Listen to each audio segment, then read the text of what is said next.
तो गृहस्थी तो बस गई आपकी। हाँ, तो मतलब थोड़ा उसके बारे में नॉलेज। हाँ हाँ। पति आए हैं आपके? नहीं, मेरे सास ससुर आए हैं। अच्छा, तो पति को भी ले आते? काम है ना, तो क्या करते हैं? गाड़ी है अपना। और आप क्या करते हो? House wife. तो गृहस्थी कैसे चलाएं, इसके कुछ हम टिप्स बता दें आपको। तो सास भी तो है बगल में।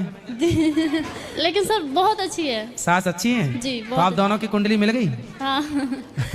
आप दोनों की कुंडली मिलेगी तो आपकी गृहस्थी बहुत बिंदास चलेगी। सबसे बड़ी गृहस्थी के टिप्स यही हैं कि आज जितने भी विवाद होते हैं सिर्फ इसलिए कि पति ने कुछ कहा तो पत्नी ने पलट के तुरंत जवाब दिया, सास ने कुछ कहा तो बहू ने पलट कर तुरंत जवाब दिया। पति को भी ये बात समझनी चाहिए और सास को भी ये बात समझनी चाहिए कि बहू कुछ बोले तो सास ये ना सोचे कि मैं तो सास हूँ, बड़ी हूँ, मालकिन हूँ। बहू कुछ बोल रही है तो बेटी के रूप में उसे स्वीकार करो कि मेरी बेटी है, कुछ पूछ रही है तो उसे बताओ, कुछ सीखना चाहती है तो सिखाओ। और बहुओं की सबसे वही बहू बढ़िया होती है जो चुप रहे, क्योंकि सास 100 कहेगी और बहू ने 1 कह दिया तो सास का 100 कोई ना सुनेगा पर बहू का 1 सबसे ऊपर हो जाएगा।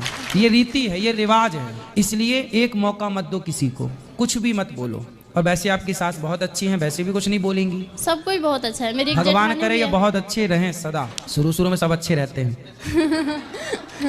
आप भी अच्छी हो शुरू में, सास भी अच्छी है शुरू में। अब ये अच्छाई भगवान करे आप 100 साल तक ऐसी अच्छी रहें परिवार में। लेकिन फिर भी मैं आपको बता रहा हूँ, ये सास आपकी बहुत अच्छी है, आपके पति भी अच्छे, परिवार भगवान करे खूब अच्छा हो।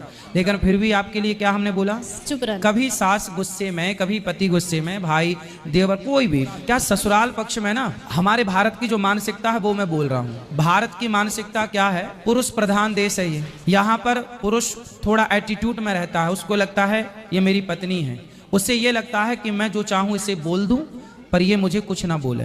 सास भी इसी मानसिकता की है कि मैं जितना चाहूं डांटूं, मारूं, कुछ भी कहूं बहू को, पर बहू मेरे से पलट के कोई जवाब ना करे। जेठानी भी यही है कि मेरी देवरानी मुझे कभी, पर मैं कितना भी अत्याचार करूं, तू ही सारे बर्तन धोल, तू ही सारे कपड़े धोल, तू ही झाड़ू पहुंचा कर, फिर भी तू पलट के कुछ बोलना मत। मतलब समस्याएं गृहस्थी में एक तरफ से नहीं है, बहू भी बेचारी भर जाती है कई बार।